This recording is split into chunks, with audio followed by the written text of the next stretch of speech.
Football বিশ্ব আরও একটা সেভেন আপের স্বাদ পাইল।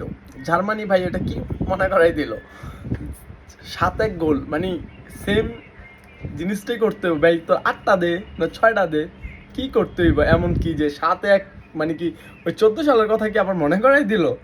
এখন এই অপবাদটা শুধু ব্রাজিলের উপরে নাই ভাই, কোরা খাওয়ার উপরে পড়ে গেছে গা।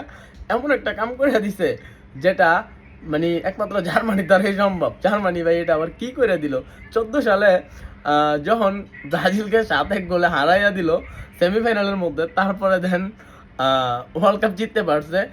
এবার ফার্স্ট ম্যাচ ভাই, ফার্স্ট ম্যাচের মধ্যে এমন একটা কাম করে দিছে। এখন কি আমরা এটা ভাইবা নিমু যে এবারও কিছু একটা করতে যাইতেছে জার্মানি? কেন ভাই এটা করতে হইলো কি লেগা?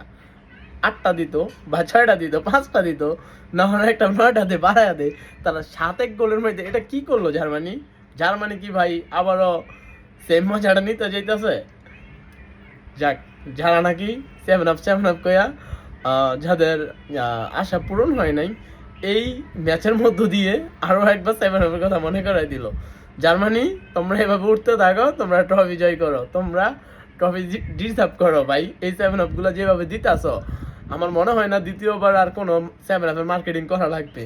7 আপ কোম্পানি ধন্য তোমাদের মতন একটা দল পেয়া।